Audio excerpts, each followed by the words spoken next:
Good evening, all of you beautiful Boilermakers. Things may seem a little dark here lately with the newses and the rumors and the sources. Things are especially dark for me at this very moment. Physically, because you're wearing sunglasses indoors. I kind of respect it. Why are we showing Restream's comment? Okay, thank you, Restream. We're not a Restream anymore, man. What Come is on, this? Dylan. StreamYard, same thing, really, when you think about it.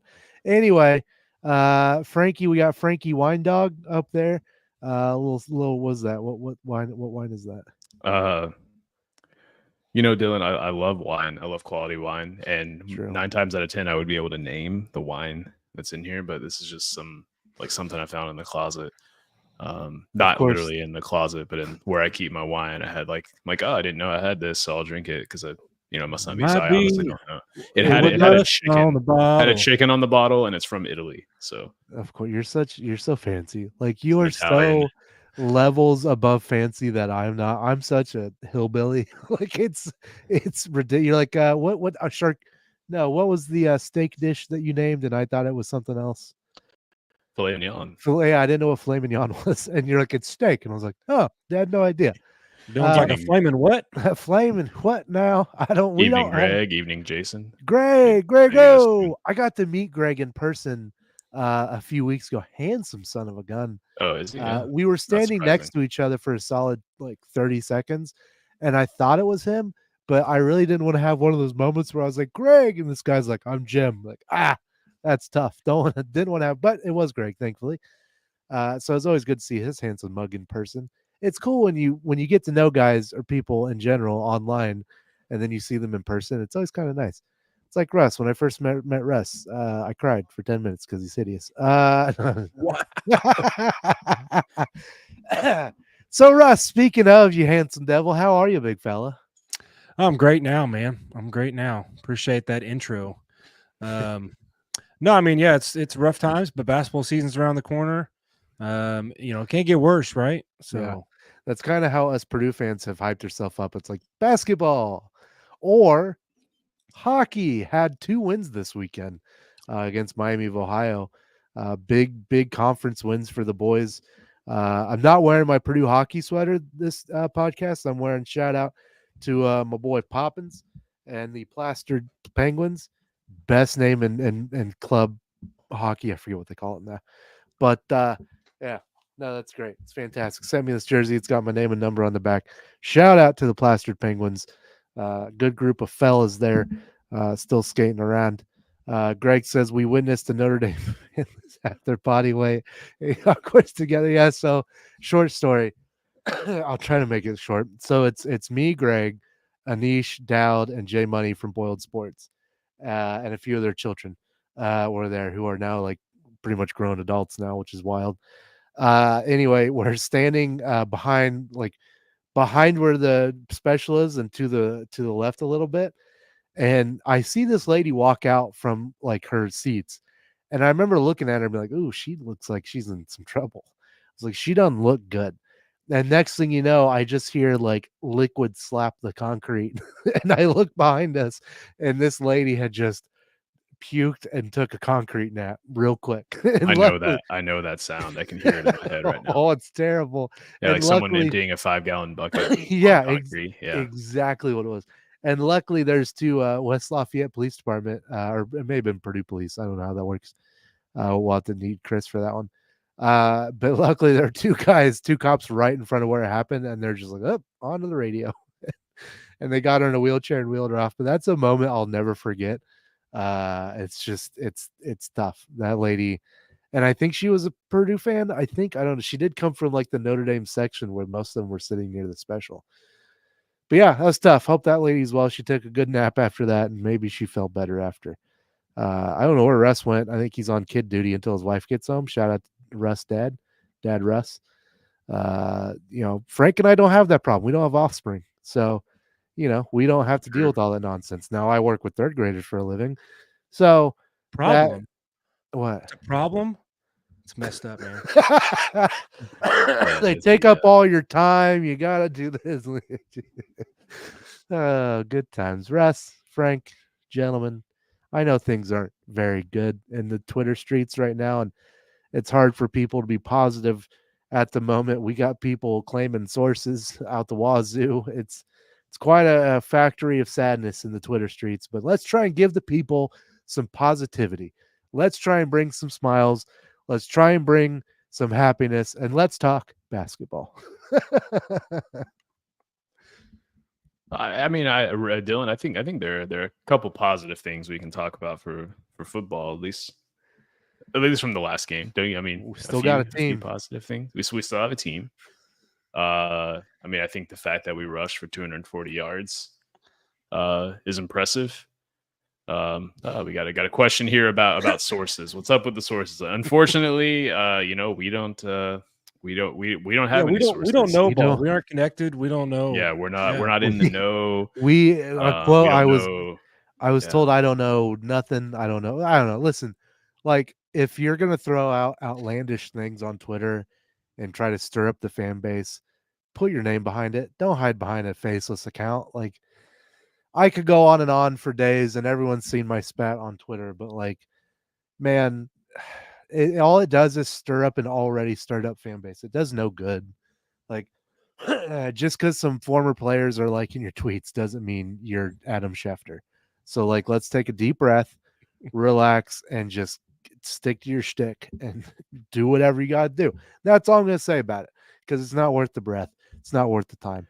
No one knows what the future holds about anything, about any particular subject. And we can sit and speculate all day, but it really won't help out anything. So, and here's the thing: even if you have a player in the building's number, they don't always know what's going on either, right? They're not going to go to every player and go, "Hey, what do you think we should do? Hey, what do you think we should do? Hey, what do you think we should do?" Yeah, yeah. I got a comment here that I just want to read for no particular reason. It says that is a sweet jersey, Frank. It is, it is the number 14 Vancouver throwback Grizzlies jersey.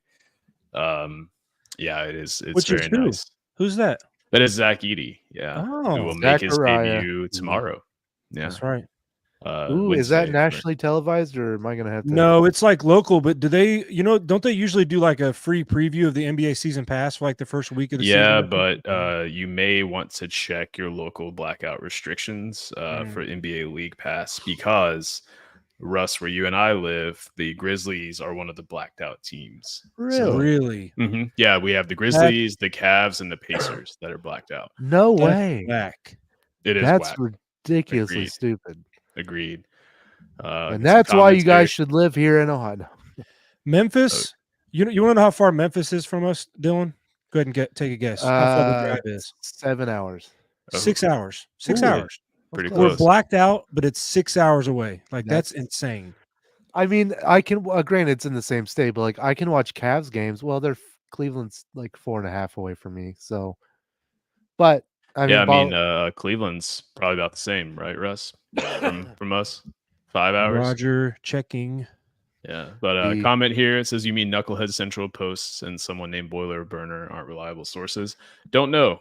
You may say you don't know. I can know for a fact that they are not reliable sources. Yeah, if you get your news from an account with the name Burner in it, then that's your own fault. Like that, you got bigger problems that I need a degree to iron out. Like, just relax. I could go on. Detroit and Cleveland are actually closer to us than Memphis. Wow. Yeah, it doesn't make any sense. How far are you guys from Indy? About an hour and a half. Hour and a half. Yeah. Hour from the south side if you're gunning. That's about where I'm at. What I'm at. Jason asks, "Is this a tall jersey?" I like that. That was a clever joke. This is just a normal jersey. It's actually very large. It's like a parachute. That's actually the only special thing about that jersey is that it's tall. That's it. It's not really a nice jersey. It's not a skilled jersey. Yeah, right. Yeah, that's the only attribute about this jersey that's admirable. It was actually a hockey jersey last year. So yeah. Let's talk about some of the takeaways here from the game for a minute. The football game, that is. Do we have to? Yeah. I mean, we have to do our due diligence, but I think that Devin Mockabee had a great game. I felt like Reggie Love had a really good game. I felt like Purdue moved the ball well. What was the offensive total? 200 or 333 yards 0 points though to show for it. I outside of the lack of scoring and Indiana State, I think this is the best the offense has looked all season, even though we couldn't put the ball in the end zone or get a field goal. And Is I that like crazy? the fact, I mean, part of it is we missed field goals, but like, we had what was it, 5 or 6 drives, Frank? What it ended up being? They got inside Yeah, Oregon territory. let's talk about that for a quick second. Okay. So it was all over Twitter today. CBS, someone who has an opinion put Purdue in their bottom 10. In their bottom 10, they said Purdue's finally cracked the bottom 10 teams in FBS. I'm not saying I disagree with that. That just first and foremost, but the reason when you actually read the write up was interesting, in that they said Purdue struggled to even cross the 50-yard line against Oregon. And I just thought back to the game and I thought, well, that doesn't sound right. So Purdue had 10 total offensive drives. How many do you all guess did Purdue cross the 50? And I'll go high and I'll go 6. Dylan? 7. Dylan's right. It's 7. Oh, 7 times. And so again, just now, okay, I'm just to be Price is right. Ruled you rest. Was one of those a turnover though? Yes, one's a turnover. So once we got to the 59, once we got to the 51. Still though, I mean, it's if I can Google this, a writer 51. For CBS. Is that we got across. So there are 49 yards to the end zone, technically. Yeah, is where we got. But yeah, the result of those drives in order: punt, missed field goal, fumble, turnover on downs, turnover on downs, turnover on downs, interception. So that's the result of every single one of those drives where we crossed into Oregon territory.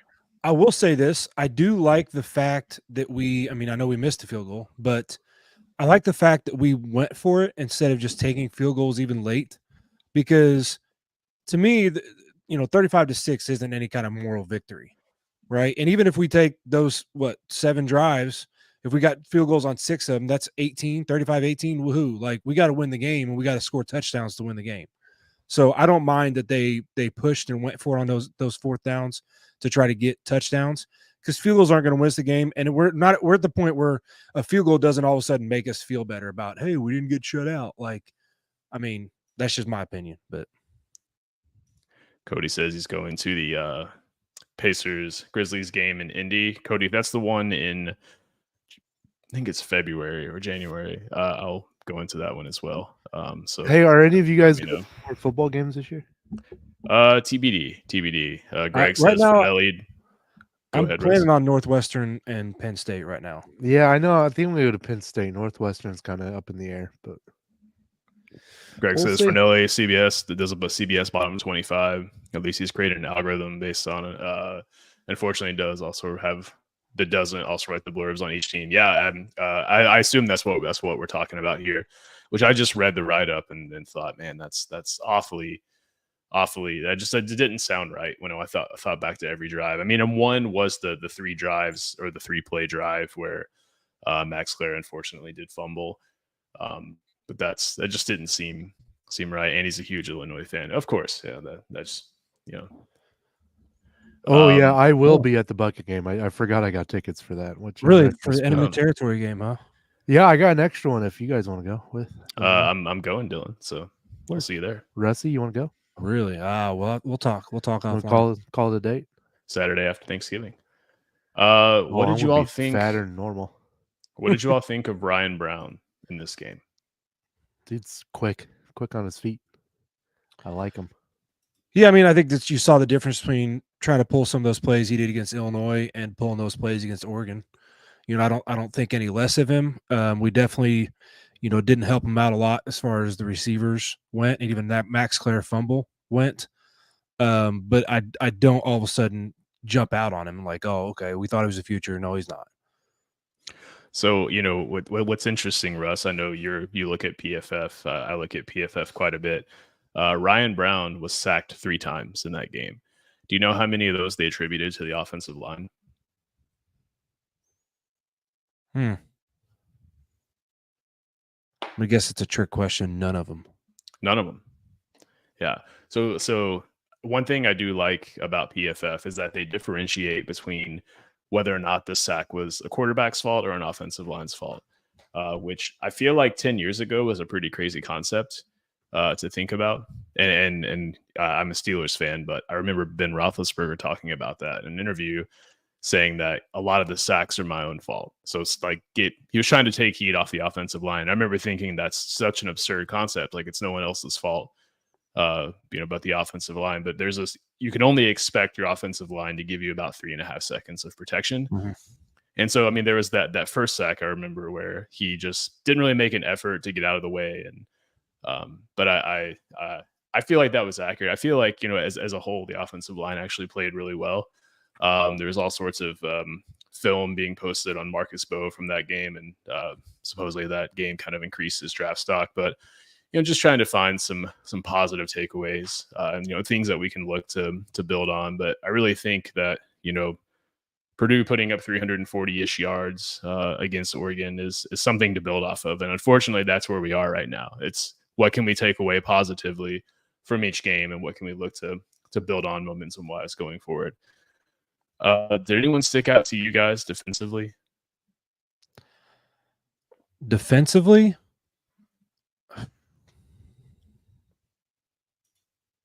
Not necessarily. No. Yeah. I mean, to me, the one guy who stuck out was Antonio Stevens. Just, obviously, Kendrick Breedlove had the interception, and it was more of just a right place, right time, not taking any credit away from him. But yeah, I felt like Antonio Stevens played really well. Kendrick Breedlove played really well. But I mean, outside of those, Will Hill did have the unimpeded sack, which was a huge sack, going into halftime. Well, he got some TV time for sure. Yeah. Yeah. So that was big for him. But I mean, I hate that, I'm finding it difficult to find things to talk about, about this game. It kind of went how we expected, or at least how I expected. I didn't expect it to go, all that well. I know we didn't do score predictions, but any other positive takeaways that you guys can place your finger on? I had to put on a hat. I felt weird. Yeah. I was just calling you out of that on the chat on the side. No, I feel like our run game's still solid. I feel like, it's just waiting for that pass game to click and be consistent. And this offense could really hum in one of these games, similar to what we saw against Illinois and Minnesota last year, where it was like a flash of like, oh man, everything just went perfect this game. Which, hopefully it could be a team like Northwestern. Hopefully it could be a team like Penn State or maybe even Ohio State. But, I think if we get a game where that clicks, that's where we can get another win or two the rest of the season. So in the interview with Walters today, he said both quarterbacks are taking reps, and we could see both play. We could possibly see both playing at the same time, which, I know Nebraska's doing that.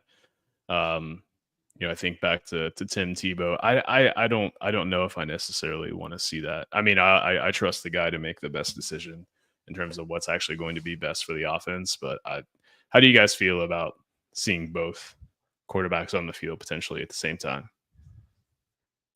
Well, what did the great Joe Tiller say about it? What was it? You got two quarterbacks, you got no quarterback.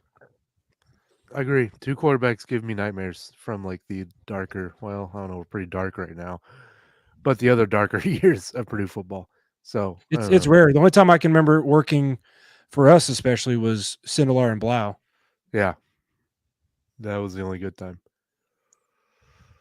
Greg says he was in Kansas City for a lacrosse tournament surrounded by people who are Husker fans. And they're telling you, man, I'm sorry, on Saturday morning, it was a tough game. Yeah. Yeah, I think as the, we're living in an area where Purdue fans aren't growing on trees, let's say, you definitely get the text messages and, the following Monday at work. Ooh, that was a tough one, so. And then he returned the favor Saturday afternoon. Ooh. Yeah, I think that was probably the biggest surprise for me of the weekend. I'd say that was rougher. I would say that was rougher than our game. Yeah, it was. Yeah, it was. Other news from Walters. He said, a lot of what he's been doing is self-scouting more so than anything else, which I thought was pretty interesting. He thinks about, if I were playing Purdue, what would I look to exploit? And he tries to plug those holes and patch those holes. he thinks this is the best the offense has looked. I don't know how much of that is, tooting his own horn to a degree, since he is now calling the offense. He did confirm that he is no longer calling the defense. He says we will have CJ Smith this week, who flashback to preseason, Walter said was the fastest player he's ever coached. So maybe there's something there.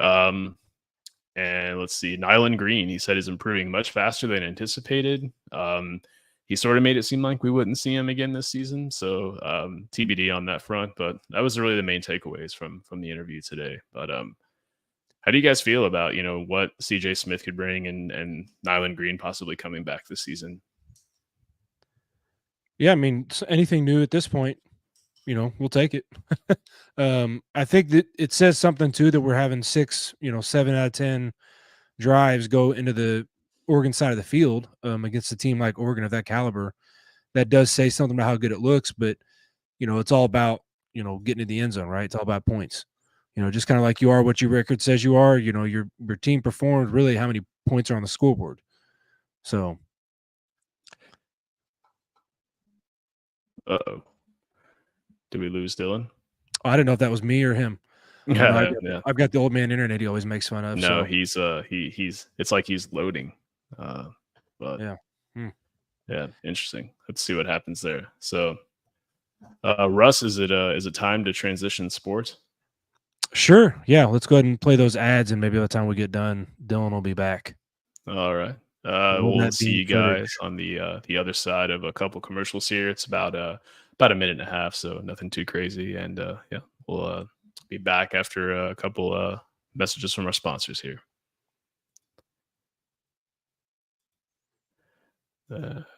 Once I figure out how to play them, Russ. Attention all college basketball enthusiasts. Are you tired of just watching the game and ready to dive deeper into the stats and strategies that make college basketball so thrilling? Introducing CBBAnalytics.com, your ultimate destination for college basketball analytics. With CBBAnalytics.com, you'll have access to the stats and insights that you need to take your love for the game to the next level. From shooting percentages to player efficiency ratings, CBBAnalytics.com has it all.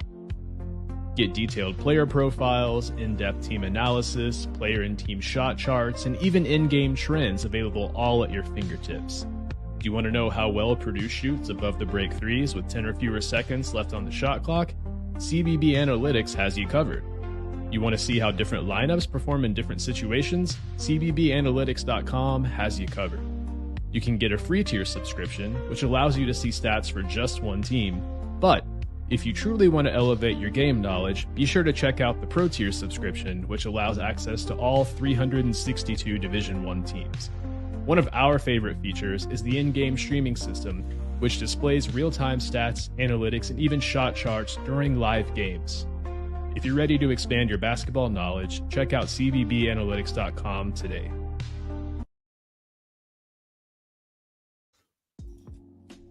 Tell me, do you like to be fashionable? Do you like to look handsome or beautiful? Do you like being the best dressed Purdue fan you know? Well, guess what? We got just the place for you. It's called martinvintage.com. And if you go there, you will find the best in Purdue throwback designs on the market. I'm telling you, if you want it, they got it. Basketball, football, Purdue Pete logos, anything and everything. And if you go to martinvintage.com and use code BXB at checkout, they'll throw you 10% off your order. Now, that's a great deal if you ask me. Tell them that we sent you, and they'll say, hey, you have slightly above average taste in podcasts. Here's 10% because they're friends of the program, and we can't thank them enough. Again, martinvintage.com.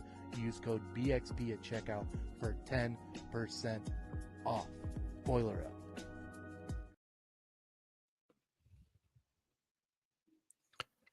And we're back. Welcome back. So I know you were talking transition sports. I think you were talking more probably basketball, but real quick, Cody kind of brought it up. I won't read the whole comment, but one of the cool moments from this weekend was the volleyball team actually played in Mackey.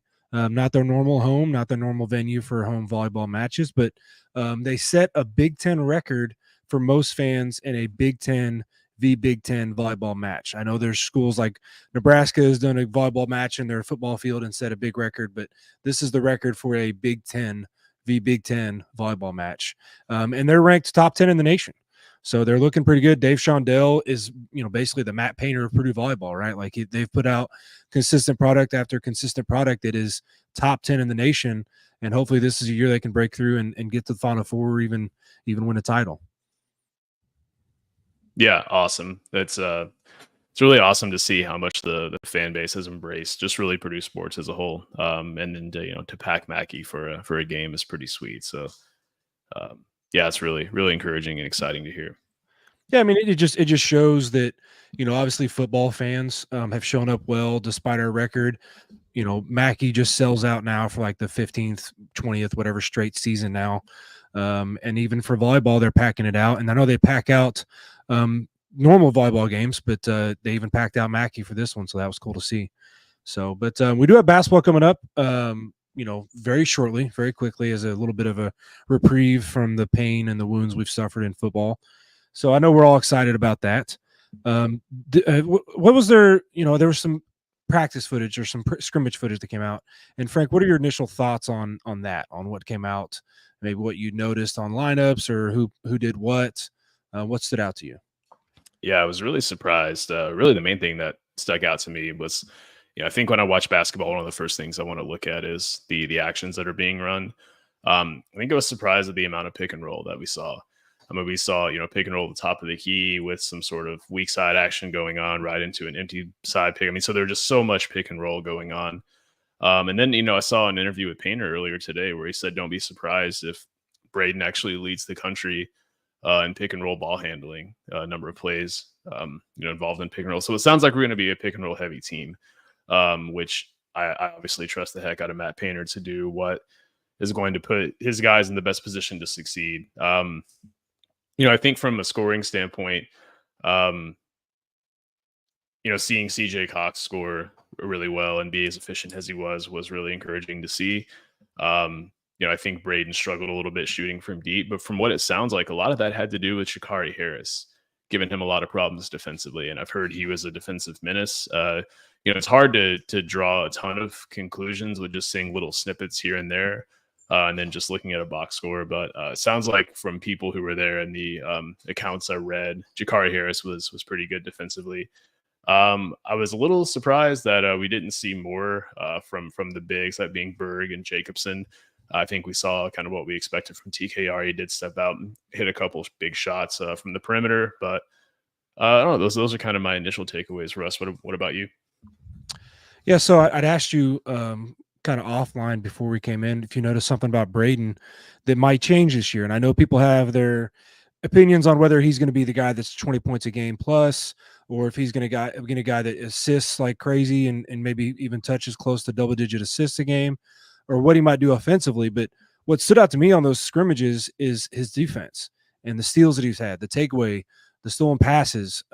I think that you could see, if our team is deep as what they say it is, and Harris is truly ready to step in and be a backup point guard, we're not going to, part of the reason that we pulled Zach Edey back a little bit defensively to not get in foul trouble was because we needed him on the floor for 35 plus minutes, right? But if this team is so deep that we can unleash Braden a little bit to be more of a defensive threat, we could see his steals shoot up over 2.5, even close to 3 a game, and be on the all defensive team, not just, push for Big Ten player of the year overall, but he could be pushing for the defensive player of the year as well.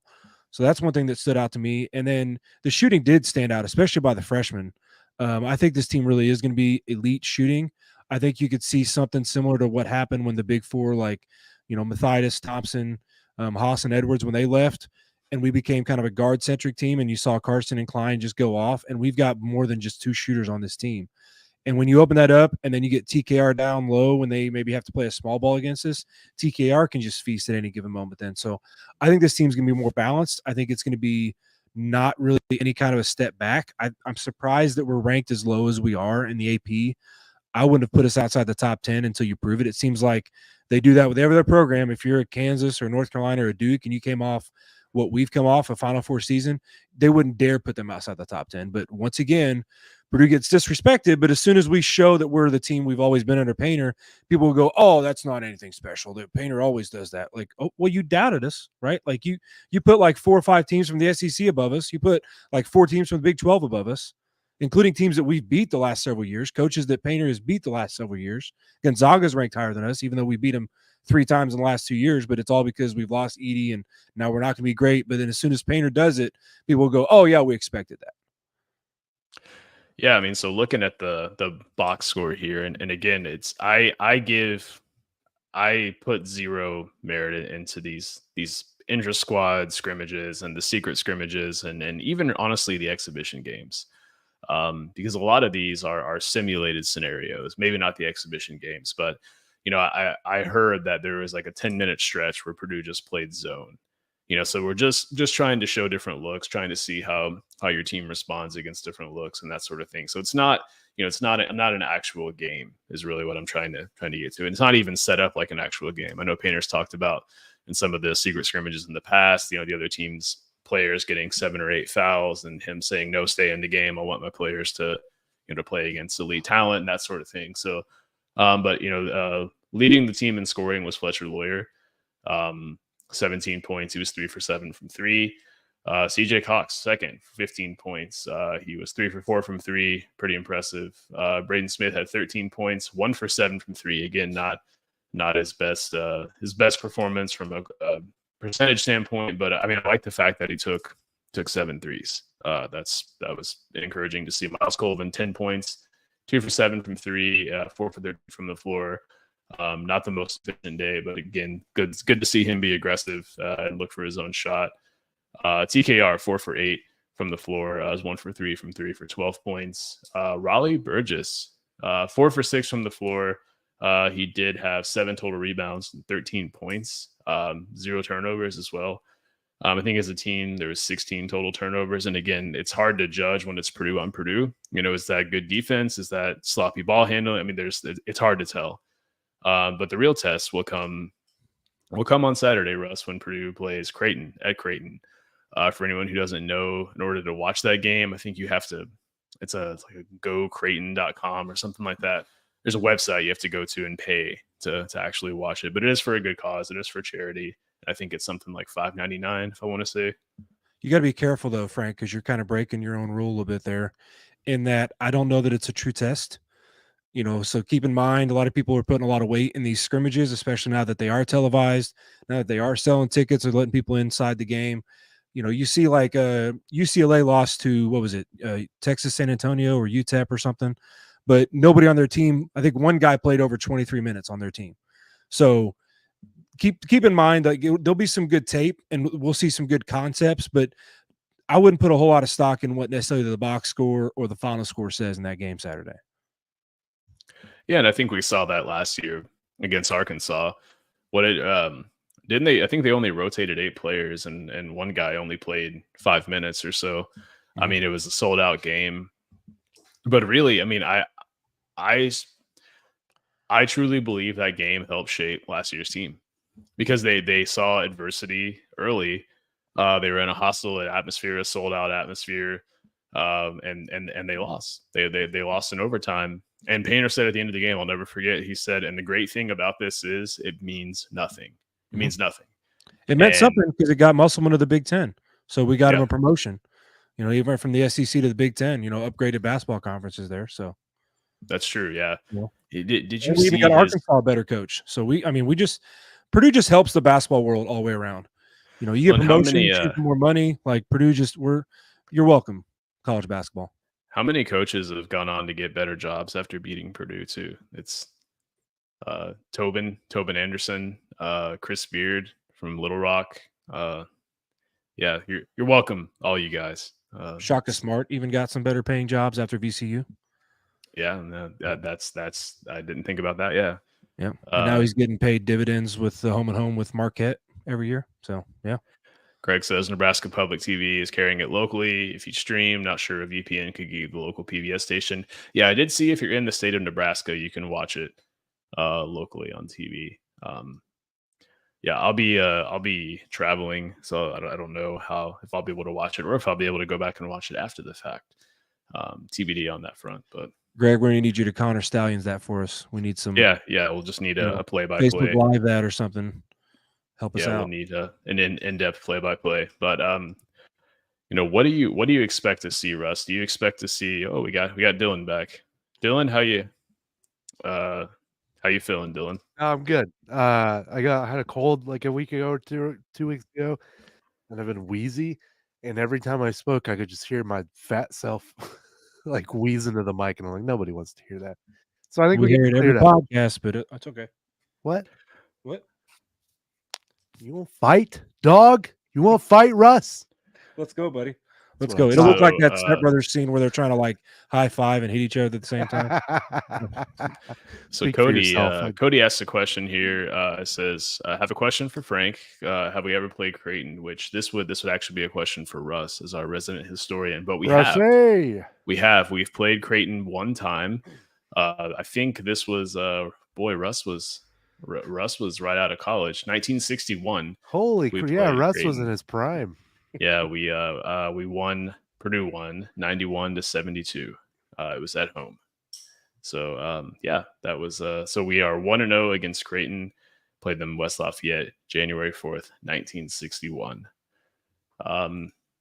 So what do you all expect from this game? Is this a game that Painter is going to treat purely as a tune-up game, as a game to test out different lineups? Obviously, you go in there to win. I think that's always going to be. But do you think the goal is to see how we perform, in a hostile environment, how we perform against adversity, or is it more to just learn, or are we going in there to get a win and that be the end goal? I have my opinion, but I want to get your all's. So, any guesses on how many minutes Zach Edey played against Arkansas in the scrimmage last year? If Frank, if you know, don't even guess. Just let Dylan guess. I don't. Yeah. Say that again. What were we? How many minutes do you think Edey played out of the 40 minutes? Actually, I'm sorry, 45 minutes.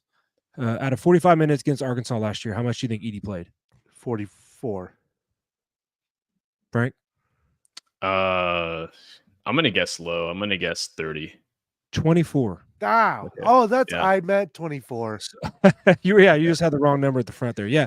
So if that tells you any indication, I mean, Braden and Fletch did get over 30 minutes in that game, but again, 32 minutes out of 45, that's, roughly 66% of the game, 65% of the game. So I don't expect to see a ton of guys play is what it comes down to. I expect to see pretty much anybody. Now Miles only got like 4 minutes against Arkansas last year, but I would think that there will be several freshmen that get double-digit minutes, and maybe pay attention to who plays low minutes as to who might get a red shirt or who might decide to red shirt. But I think you're going to see a ton of different lineups because last year we kind of knew what the lineup was going to be, and you still saw, like I said, Braden and Fletch play over 30 minutes. But this year, with how much we've got to figure out who's going to play well with each other, do we go big, small ball? Do we play the bigs traditionally? I think you're going to see a lot of that switching around. So I don't know that they really care about winning. I think that Painter is going to use this as let's take every TV timeout in 4-minute increments and play different lineups and see how this works out. Yeah, and it'll be interesting to see, how does Purdue do on the other side of playing a dominant big, let's say. So Ryan Kalkbrenner, I've heard, different media outlets are reporting him, preseason All-American, 7'1", 270. He's a senior. It's been really good for Creighton. So it'll be interesting to see, how does Purdue contain him. But they've also added some talent at the guard position. They added Pop Isaacs, transfer in from Texas Tech, who was really, really good the last couple of years at Texas Tech. So, I mean, I think really containing those two guys defensively is going to be a big key. But of the newcomers, so we have no transfers this year, but we have Jack Benter, Raleigh Burgess, Jakari Harris. I got to think Daniel Jacobson. I'm missing one here, Russ. Who am I missing? Say again. I'm sorry. I was reading the comment. Jack Benter, Raleigh Burgess, Daniel Jacobson, Jakari Harris. Jakari Harris is one more. CJ Cox. CJ Cox. Yes. Yeah. We have so many newcomers. I can't keep them all straight. Who are you most excited to see play in an actual game scenario? It's got to be Jakari Harris, right? I mean, you're hearing all about the defensive prowess. You're hearing about how you can shoot. And, oh, yeah, he's related to one of the greatest players that's ever worn a Purdue uniform. So yeah, pretty excited about him. Dylan, what about you? Who are you most excited to see? Will Berg. I mean, I got to fist bump him at a Purdue game a few weeks ago. Newcomers, Dylan. Newcomers. Well, I mean, we can call him. Is he not a newcomer? Did he play a bunch? He played. You gotta he come played after me like very that. limited minutes. Yeah, man. He's not, I know he's not brand new. I know he's not new, but we haven't seen a ton of him. Get off my back, old man. Golly. Anyway, before I was rudely interrupted, Wilberg. I high-fived him. He's tall. He was on the Swedish 3v3 national team too, so I'm 6'2", working on his full on like get up there. Anyway, sorry, Frank. Our colleague here decided to be a I can't say it. What I want to say. Yeah, he's a real big meanie. Big meanie. So yeah, I'm surprised no one said Jacobson. I mean, he seems to be the guy, at least early in the off season, that got the most hype. A lot of people were really excited to see him, but I'm in the same camp as you, Russ. I'm excited to see Jakari Harris play. I don't want to be in the same camp as Russ. Probably can't even make a fire. I'm just actually, you're from the Stone Age. Maybe you probably can. You done? We good? I don't know. Do I have one more? Let me think. No, I think I'm good. All in all, big picture, Frank, I'm excited to see just what the team looks like. Period, because we've seen roughly the same team for the last 2 years, and this is roughly going to be the same team for the next 2 years, right? The only senior on the team is first. So, how does this work out? Are we going to play small ball? Is it going to be guard centric? Is TKR going to just feast and be the all Big Ten player that people are saying he could be? I'm just excited to see something a little bit different, but probably just as dominant as what Painter's been putting on the floor before. Yeah, I completely agree with that. Yeah, I'm excited to see the team. I'm excited to see what the offense looks like. As I often go back and watch, and I have a very large video collection of different actions Purdue runs, and I kind of updated over the season or over time, over different seasons. But to go back and look at the season with Carson and Climb, and to look at how different the offense looked, it's a lot of fun. So I'll just be curious to see, do we go back to any of that? Do we go back to the Spain pick and roll that we saw a ton of last season? I hope so, because Spain pick and roll is one of my favorite actions. So I really hope we get to see something like that. I'm excited to see what the offense looks like. I'm just excited for some basketball. That's really the main thing. But I'm super pumped. Excited to see all the freshmen come in. Excited to see what this team dynamic looks like. And this to the Purdue fan base, don't freak out if we lose. Just don't freak out. They're going to. That's all. I mean, Frank, I was listening to you. I don't think Russ was. How rude.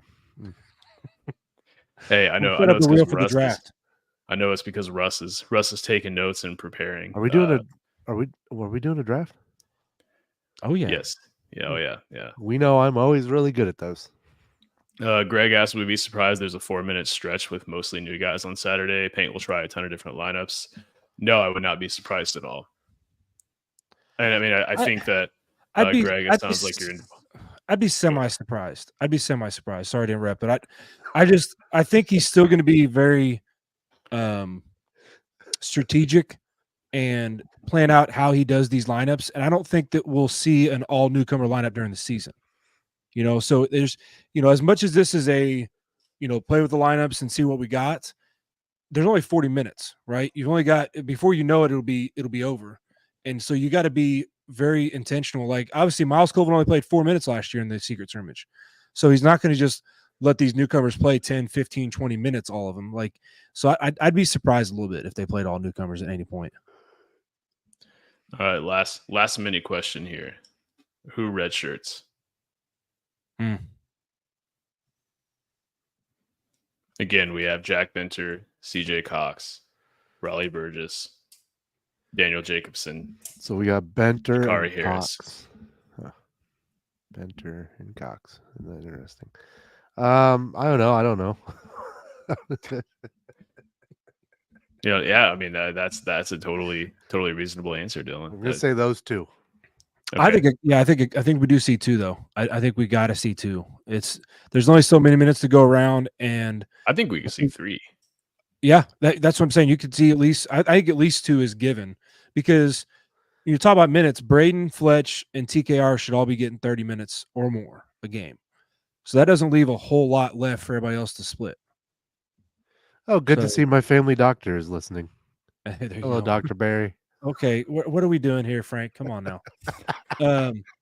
Anyway, that's my doctor. What do you mean he's a fan of the program? I need to screen the comments for yeah, he's just clicking share. Let's go. Well, that's why Russ's friend popped in the comments that one. Russ was so mad. Let's read it too. Like, good night. Got a comment here. It says paint has a problem and that's too much depth. And how many times have we said that in the last 10 years? Honestly, I mean, it feels like it's almost. I mean, and we said the same thing last year. It's like, well, you have Edie and then Braden and Fletch, and then you got like 7 other guys. I mean, it's just how do you find minutes for all of them? But what a good problem to have, you know.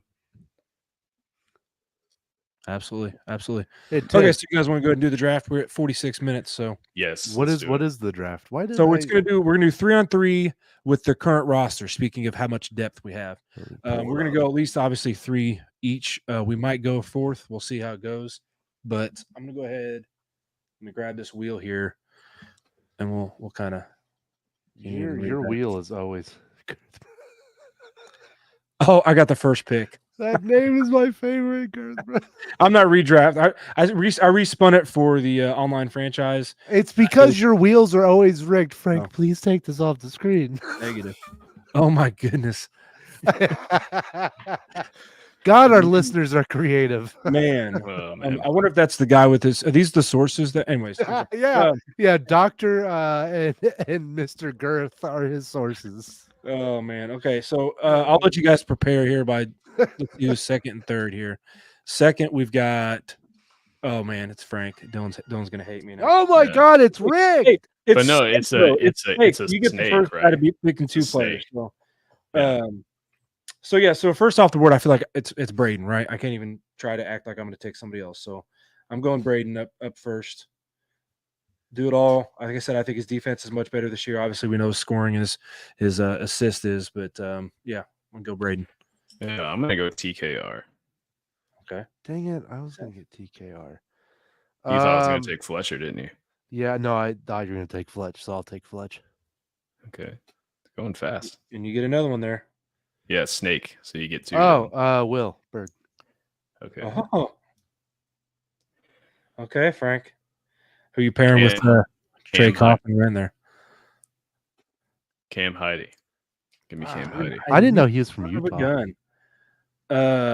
Man, that really puts a wrench. I thought you were going to go guard. I thought you were going to go a little smaller.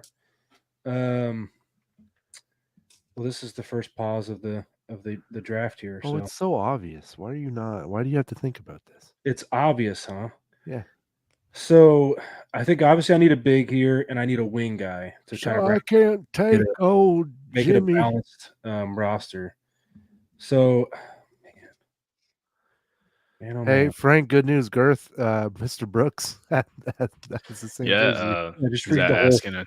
Yeah, this is not a Big Country Reeves Grizzlies jersey, unfortunately. It's Big City Edie. it is a throwback Vancouver Zach Edey jersey.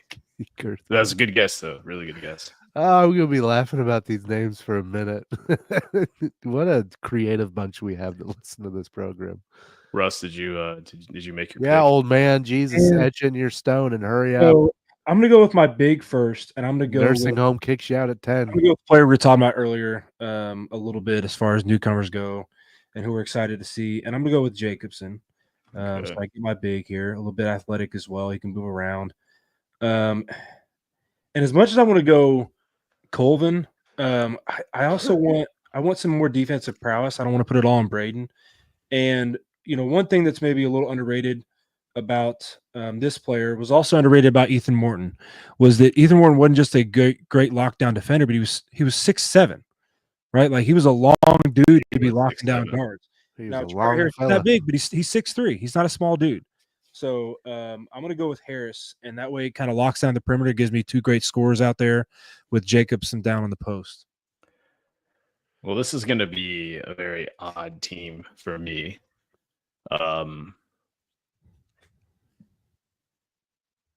Man, I need Okay, a. first. Just make it a big man lineup. I was thinking about it. I need a ball handler. That's kind of why I took Harris. I wanted to take him from you. That'd been too easy for you to round I mean, and this is no disrespect to the guys left. Miles Colvin's obviously a great choice. Brian Waddell's obviously a great choice. Yeah, I'm gonna have to go with CJ Cox at this point. Okay. Dylan, do you know anybody else on the roster left? Dylan, you got Fletcher and Will Berg. Someone said Caleb, I assume. No, he's still there. All right, I'll take first. Okay, let's go ahead and go one more round because there's several guys out there still that we could, even have a chance maybe at starting at some point this season. So yeah, Dylan, you wanted Caleb first, right? Not his brother. Okay, you just said first. Just want to make sure. Oh, yeah. The first. Dylan, your pick. Don't give Frank the layup. Coming back here. Let's see. I will take Brandon Brantley. No, I'm kidding. Hey, man, let's see. Give me. Give me Waddell. Okay. Really? I'll take Miles Colvin. That's not even fair. Son of a gun! I thought he was already taken. Golly. It's probably because you heard me say his name. Yeah, I assume that's rigged. Yeah. Yeah, I'm sitting there like he doesn't realize Miles Colvin's still left. So he's getting Miles Colvin. Frank, you have to pick somebody besides Colvin. Wait, Dylan's getting Miles Colvin? No. Fair's fair. Dylan messed it up. It's not your fault. I wasn't listening. That's on me. Messed it up. Way to go, Dylan. Way to go, Dylan. Russ, go home, man. You are home. So I'm gonna go with for my bench guy. I'm gonna go with somebody with a little bit more size because I do have Harris and Braden Smith, a couple guards, and a guy that shot pretty well in that scrimmage, and that's Raleigh Burgess. Go with Burgess. So we got Braden Smith and 3 freshmen. So we'll see what y'all think. So we got I've got Braden Smith, Daniel Jacobson, Jakari Harris, and Raleigh Burgess. Frank's got Trey Coffin-Wren, Cam Heidi, CJ Cox, and Miles Colvin. And Dylan has got Fletcher Lawyer, Will Berg, Caleb First, and Brian Waddell. Rigged. If I had to take commenters from this show and make a roster, it would be Mr. Girth and Dr. Barry. Wow. Yeah. Not Paulson here. Z Paulson? Z Paulson. Yeah. I don't know. Love you, Z. Don't know when. I will say, as much as you can't pass, when I had the first pick, I almost didn't like having the first pick in this draft. I think, Dylan, you were gifted one of the better positions, and I think you just kind of squandered it. That's all I'm going to say. I'm not going to say anything about certain positions or players or whatever. I think the best 3-on-3 guy on the team would be who do you guys think as far as that goes? 3-on-3? Yes. Like if you picked your prototypical 3-on-3 basketball player. Girth, you're invited on the program anytime. Who on our roster is probably best exemplifies that? He's not on my roster, I'll tell you that much. Cam Heidi. Yep. I think you want athleticism, you want scoring, he can play some post defense, he can play perimeter defense. He's like Swiss Army knife. Yeah, it's a big reason Robbie Hummel was on the USA 3-on-3 teams, right? Like you've got to have size and athleticism and shooting and defensive. Like, I don't know what the 5 tool would be in a basketball athlete, like you'd have in a baseball player, but I think Cam Heidi would be elite as a 3.3 or 3-on-3 player. Kind of like Vince Edwards. Vincent Edwards was a great 3-on-3 player as well. He played in that. If you guys remember that when Big Ten put together a 3-on-3 team, Vince Edwards represented Purdue on that team. Wait, are we talking about Vince or Vincent? Because they're 2 different players here. Okay. That's true. Yeah. When Vince became Vincent, some things changed. Okay. Yep. So, yeah. Dylan, Mr. Brooks says, if you ever need us to call in to talk shop, let him know with Yeah, love. Girth, have your people call my people. Yeah, for sure. Greg agrees. You need a Hummel type guy, and I think Heidi's the closest we have right now. 6'7", good defender. Probably could contend for the most athletic guy on the team. TBD until we see some of the younger guys. And I wouldn't completely erase Trey Kaufman either. He was almost my answer. Yeah. He's played a lot of second fiddle. Obviously, when you had the 2-time National Player of the Year on the team, and he's a big as well. There's not a lot that you're going to be necessarily asked to do unless he's out. And then the games that Edey missed, Trey Kaufman looked almost as elite as what Edey did. I've had to hammer that point home many times in this offseason, Russ, and people say like, "Oh, this guy who averages 6 points a game is you're saying he's going to step in and pick up where Edey left off." But every time Purdue has needed something big from Trey Kaufman, he showed up. They haven't been in scenarios where they've needed a lot from him. But do you remember 2 seasons ago this time of the year when people were saying like, "Oh yeah, like Zach Edey is going to be the guy to step in and take over for Travion Williams. He has to he can't play more than 12 minutes a game. He's too big, he's too unathletic." And I mean, and then what did he do? So we have this history of pipelining these guys. Yes, Greg, that's right. That's the tournament I was talking about. The post once they were seniors and were done for their college career, they got to play from some NIL cash. So I honestly don't remember that, but that good for them. Yeah. So I think Fletcher Lawyer deserves a mention as well. Braden, like I said, I think Braden's the ultimate Swiss Army knife as far as guard play goes, but Fletcher does have that extra size to him, and I think his defense got much better last year. I also think he improved a lot on taking it to the hoop. I know early on, his freshman year and maybe even first part of his sophomore year, we kind of cringed a little bit if he was the guy driving or trying to hit the big layup really at any point in the game. But I think he got a lot better towards the end of last year, especially at taking the ball to the hoop. And I think that shows by him playing the 3. He didn't play.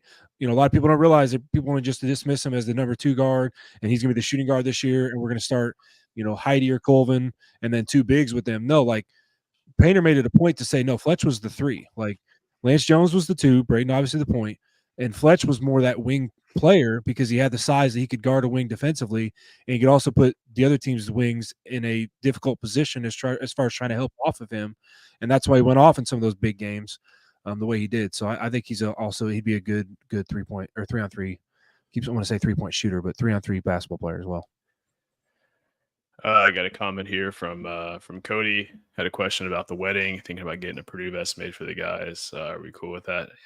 I mean, I wouldn't want to see anything else, Cody, at your wedding other than a Purdue vest. So I wholeheartedly support that decision. Oh, yeah. I got another question here. What do you guys think about Wisconsin? They kind of had me worried. No one is talking about them, and they're pretty deep. Why don't you show it on the screen? Just he's learning. He's not as old wise as I'm learning. Yeah, I'm learning. Yeah, it's our friend Girth.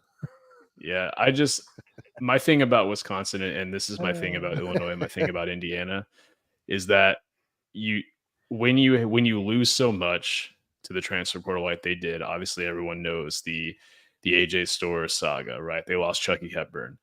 And then you bring in what you do. There's just so much turnover, and how well do you gel?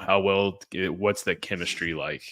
Because it takes time to build that. It takes a lot of time. So it's a big fat I don't know from me in terms of how I feel about Wisconsin.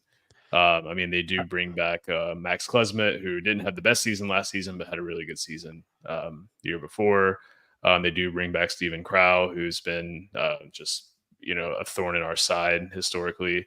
But they have lost a lot as well. Like I said, Chucky Hepburn, they lost Tyler Wall. AJ Storr was probably their most explosive athletic player. And then who was the other guy last season who played really well? John Blackwell. He seems like the guy that I'm going to hate for the next few years. So I think a lot rides on how well he does. Here's the thing, though. You got to think this is, obviously with 4 more teams, it's going to be a deeper conference. But I think this is as deep as the Big Ten's ever been, because you also got to worry about, without as many home and homes, that's 17 different looks you're going to see in conference play now.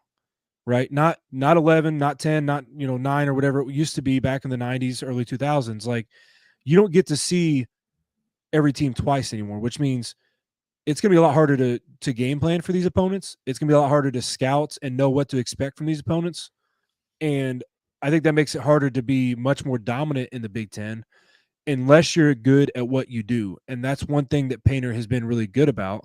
And he's always talked about when people say, well, how are you going to deal with Ballo? How are you going to deal with a guard like Mark Sears? How are you going to deal with XYZ? Well, you have to deal with what we do as well. And if what we do is better than what you do, we're going to win. And so I trust Painter in that aspect, as we're going to do what we do best and stick to our game plan and make somebody else stop that, more than we're going to try to adapt and freak out and change the lineups to play small ball or play both the 7-footers or do whatever against the other teams. We're still the top dog. And yes, everybody's going to give us their best shot as being the top dog, but we also have the talent to say, you have to stop what we do too. We don't have to worry about you as much as you got to worry about us. Yeah, and that's we've been in a situation where we've been able to do that with Zach Edey in the last few years. But how will we do that going forward? It's a question I'm curious, because the one benefit to Zach Edey is, as Painter often said, and we said on here, you can't simulate him. You can't just like pluck a 7'4" guy off the street and say, hey, come in here and pretend to be Zach Edey so we can practice against you. It just doesn't work that way. There's a comment here about Daniel Freitag at Power 5 offers from everyone in 2 sports. Yeah, I mean, he's an elite athlete. Freitag is Friday in German, for anyone who didn't know. But I'm kind of the mindset of, we're seeing this era, especially with transfer portal and NIL, where freshmen are having the least impact that I can remember, with a few exceptions. I mean, you look at the Big Ten last year, who were the big freshman people we're talking about? Mackenzie Mbako, kind of fell into more of a role player type of role. With Xavier Booker, he logged several, did not play his last season. We saw Miles Colvin not have the impact that we thought he was going to. So I just think that, I'm of the mindset of, until I'm proven otherwise, I'm going to assume freshmen are going to have very little impact. And then we had, Cam Christie come in and kind of shock everybody and ended up getting drafted. So good for him. And keep that in mind with Ace Bailey and Dylan Harper for Rutgers as well. Everybody just penciling Rutgers into being a tournament team and a top half of the Big Ten team. Well, like I said, part of that whole getting 17 different looks, well, those freshmen in the Big Ten, and the deepest Big Ten ever, are going to have to look at 17 different teams and try to put together every one of those nights. And it's just a lot easier said than done. Those guys are gonna be fun to watch, though. With what you said, Frank, earlier about the scrimmage as well, this year's Zach Edey could be the pick and roll, right? Like you can study the pick and roll and you can play, 1,000 different ways. But what it comes down to is, if that guy handling the ball on that pick and roll is elite, like Braden Smith is, he's still going to be able to dice you up, regardless of whether you try to hedge it, with whether you try to kind of stay back on it. Like we did a lot with Zach Edey, Braden's going to eat you up. And so, how many minutes did Braden play last season? Guess. I believe wasn't he at 32? How many minutes he played? Yeah. No, total. Oh, throughout the season? Yeah. Oh, shoot. What, 32 times 10? That's 300. 32 times. So let's say Zach Edey played 1,248 minutes. There's your reference. Okay, so if he played that many, Braden was probably 1,250. 1,327. Yeah. That was my guess. Shoot. I mean, a billion. Billion. I got more than $1 billion. I knew it was more than Edey. 1,061. So, I mean, this is a guy who's played over 2,400 minutes of college basketball, and a lot of that has been pick and roll oriented. And we saw teams mix up how they covered him last season. We saw Northwestern hard hedge or even blitz until he passed the ball. We saw teams like Wisconsin play drop coverage, where he feasted on that short pull up mid range. So he has a lot of experience, but you can't teach the pick and roll readability. Like he's got the software and you're seeing that in the NBA. NBA is taking guys who have the software more than the hardware like they used to. Like Dalton Connect. I'm going to root for that guy every day now that we don't ever have to play against him again. But I mean, he's not the most athletic guy, but he had 30 points. He had 30 points. I wouldn't go so far as to say I'm going to root for him, but he's also a Laker, so it's hard. Yeah, exactly. Yeah. We are just over that hour mark. Is there anything else, Dylan? I know we did your hockey segment. We're still trying to figure out a name for Dylan's weekly hockey segment. I vote for Puck and Boilers. If you have any, if you support that, you have a different, suggestion. You drop that in the comments. Hey, hit me up on Twitter at Dylan Kuhn _. We'll talk about some name suggestions. Puck and Boilers, maybe, could be. Who knows? Yeah, I'm a big fan of that one. Let's see. The Boilers played a weekend series against Miami of Ohio at home. They swept them. Great way to start conference play. Dylan's high stick corner. That's not bad. It's a penalty though. I'll put you 2 minutes in the box for if there's blood. But the boys had a great weekend. Weekend sweep against Miami. I talked to Coach Matt. Gonna try and get the boys on an ep here soon. I may do just like a off live stream clip with them. Maybe we'll get my guy Kaner back. Kaner's electric. Saved my life last season. He's the man.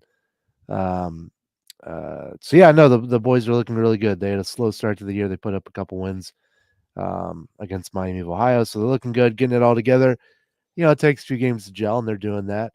And Matt says they're looking good in practice, so I'm excited for what the season will bring.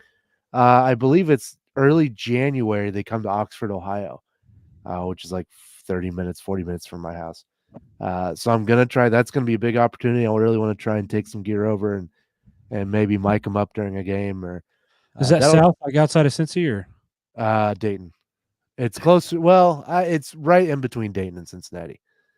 So like if you guys want an hour and a half or so for me, so maybe I'll have to. Yeah, it's at Goggin Ice Arena, which is, in my opinion, one of the nicest hockey arenas out there. Unless you're like a North Dakota who plays at a literal like NHL stadium because they're a big time program. But yeah, so that's going to be a big deal when they come to Oxford. Going to try and roll out some content there. I don't know, man. I just try and do whatever I can to give the guys some pub because they deserve it and they work their tails off and they do everything for the program. No one really helps them with it. It's really on their own. And like I said, shout out to the Plastered Penguins. Got me a jersey from those guys. It's a beauty. They're a men's league team out of Indy. So if you ever, I think they're on Twitter and a few other places. So go support those guys. They're good dudes. Not only do they play hockey, they even do some stuff in the community, which is good to see. Yeah. So, and that, ladies and gentlemen, was Puck and Boilers talking Boiler hockey talk. What about like the Quad P, Puck and Purdue Pete's podcast? And then I just have to say Puck and Purdue Pete's podcast all the time, and then people are going to think I'm dropping the F-bomb, and this is a family program, Russell. Jiminy Christmas. Wow. Anyway, ladies and gentlemen. Frank says Puck and Boilers, it's all good, but I throw it out there. Now we're off the rails. Well, I'd like to thank Girth and Dr. Barry and Cody and Greg, so many others for listening to our Gold program. Fedora guy, thank you. Gold Fedora guy was in the house. Greg, who is a dog. Love Greg. Jason. Yeah. Casey. Sure, we're naming. Yep. I'm a little wheezy today. That happens to the best of us. Okay. Anyway, Jim Bob Cooter, all of y'all. Jim Bob Cooter, love that name. Imagine looking at a newborn baby miracle, right? And that his mother was like, "Your name is Jim Bob Cooter," and he, that's awesome. That takes a lot of guts. So, on behalf of Frankie Whiny Frank over there, that sounds like you're a complainer, but you never complain.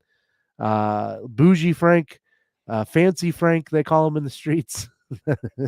And on behalf of the oldest man in podcasting, at 108 years old, he barely makes it awake enough for this podcast. He's going to go crash at the nursing home after this. Don't let him fool you. He's older than dirt.